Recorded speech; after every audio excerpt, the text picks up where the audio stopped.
larangan pernikahan dadung kebuntir. Di dalam masyarakat Jawa ada beberapa larangan pernikahan yang berupa pantangan-pantangan yang tidak boleh dilakukan. Salah satunya adalah larangan pernikahan dadung kebuntir. Terus apa artine larangan pernikahan dadung kebuntir? Dadung kebuntir dalam istilah bahasa artinya dadung sama dengan tali, kebuntir sama dengan terpelintir, artinya tali yang terpelintir. Lalu apa makna sebenarnya yang dimaksud pada video ini tentang larangan pernikahan dadung kebuntir? Larangan pernikahan dadung kebuntir maksudnya adalah larangan pernikahan yang melibatkan dua keluarga dan di dalam dua keluarga tersebut terjadi dua pernikahan yang melibatkan tua dengan muda dan muda dengan tua yang saling silang. Contohnya, dalam keluarga Pak Budi memiliki dua anak laki-laki yang bernama Tono dengan Rizky. Anak pertama bernama Tono, anak kedua bernama Rizky. Dan di dalam keluarga Pak Hirman memiliki dua anak perempuan yang bernama Susi dengan Dina. Anak pertama bernama Susi, anak kedua bernama Dina. Dan di antara keluarga Pak Budi dengan Pak Hirman ini akan menikahkan kedua anaknya. Tetapi di dalam pernikahan tersebut terjadi saling silang. Anak pertama Pak Budi yang bernama Tono menikah dengan Dini, anak kedua dari Pak Hirman. Sedangkan anak kedua dari Pak Budi yang bernama Rizky menikah dengan Susi, anak pertama dari Pak Hirman. Terjadi saling silang. Yang tua menikah dengan yang muda menikah dengan yang tua. Ini yang dinamakan dadung kebuntir. Sing tuwek rabi ambek sing enom rabi ambek sing tuwek. Pernikahan dadung kebuntir ini zaman dulu seringkali bertujuan untuk mengamankan harta warisan. Jadi seringkali terjadi antara dua keluarga yang masih memiliki hubungan sanak famili. Tujuannya supaya harta warisannya tidak jatuh ke tangan orang lain. Namun yang perlu diketahui, larangan pernikahan dadung kebuntir ini tidak hanya melibatkan adik dan kakak. Bisa jadi melibatkan antar keponakan, atau bisa juga antara keponakan dengan Pak Le atau buleknya dan yang lain sebagainya. Yang pada intinya dadung kebuntir melibatkan dua keluarga dan di antara dua keluarga ini terjadi pernikahan yang saling silang. Yang tua menikah dengan yang muda menikah dengan yang tua. Semoga bisa dipahami. Lalu kenapa kok pernikahan dadung kebuntir ini dilarang? Tentunya pernikahan dadung kebuntir dilarang pasti mengakibatkan sesuatu yang buruk. Ada akibat buruk yang dipengaruhi oleh mitos, tetapi ada juga akibat buruk yang bisa kita logika.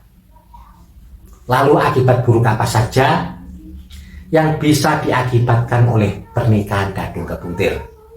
Yang pertama, jika pernikahan dadung kebuntir ini melibatkan dua keluarga yang masih terhubung sanak famili, bisa berakibat kelak anak yang dilahirkan bisa mengalami kecacatan atau kekurangan fisik maupun mental. Akibat buruk ini seringkali terjadi di masa lalu, tetapi di masa sekarang karena pernikahan dadung kebuntir yang melibatkan dua keluarga sudah jarang dilakukan, otomatis akibat seperti ini sudah jarang sekali terjadi.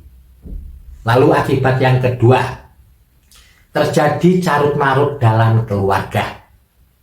Ini bisa Anda bayangkan ketika ada dua keluarga yang menikahkan kakak dengan adik keluarga yang lain, sedangkan adik dari keluarga yang satunya menikah dengan kakak dari keluarga yang lain. Saling silang seperti ini akan bisa membuat urutan keluarga menjadi carut marut. Kelak ketika dua mempelai ini memiliki anak, akan kesulitan untuk memanggil saudaranya yang lain. Bagaimana cara membedakan yang tua dengan yang muda? Harus memanggil Pak Le atau Pak D? Harus memanggil Bule atau Bude? Sebutan-sebutan ini sangat penting karena di dalam masyarakat ketika kita memanggil keluarga itu dibedakan antara yang tua dengan yang muda. Ketika kita memanggil orang yang lebih tua biasanya diakhiri dengan panggilan D. Bisa Bude, Pak D, Mbah D, ataupun yang lain. Ketika kita memanggil keluarga yang lebih muda, seringkali diakhiri dengan panggilan D atau Pak Le, Bule, dan yang lain sebagainya. Ketika pernikahan daging kepuntir ini terjadi persilangan antara yang tua dengan yang muda, panggilan tersebut bisa carut marut. Lalu akibat yang ketiga, ini yang seringkali dianggap hanya sebagai mitos, tetapi banyak juga yang sudah membuktikan kebenarannya.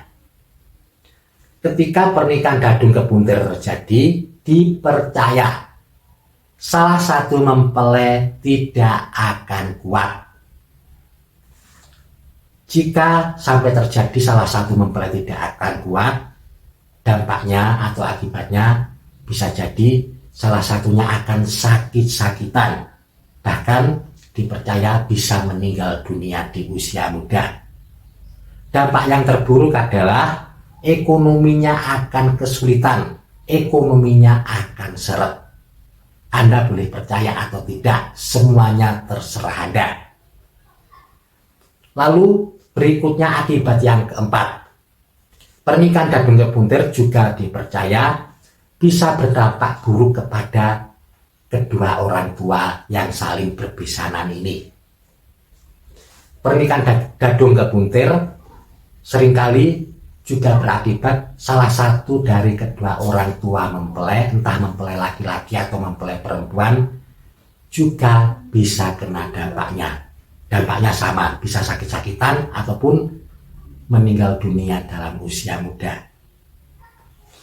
Semoga informasi ini bermanfaat kepada kita semua. Ketika kita menikah, yang diinginkan adalah keselamatan, ketentraman di dalam rumah tangga, dan kelanggengan dalam rumah tangga. Karena itu, terserah Anda sendiri, boleh mempercayai kepercayaan yang merupakan adat istiadat dalam kebudayaan masyarakat Jawa, atau mungkin Anda menganggap diri Anda orang-orang modern yang sudah tidak perlu percaya terhadap kepercayaan-kepercayaan seperti ini. Terserah kepada Anda, tetapi akibatnya bisa ditanggung masing-masing. Cukup sekian, semoga bermanfaat. Mohon maaf kalau ada salah kata ataupun kalimat. Terima kasih. Wassalamualaikum warahmatullahi wabarakatuh. Rahayu, rahayu, rahayu.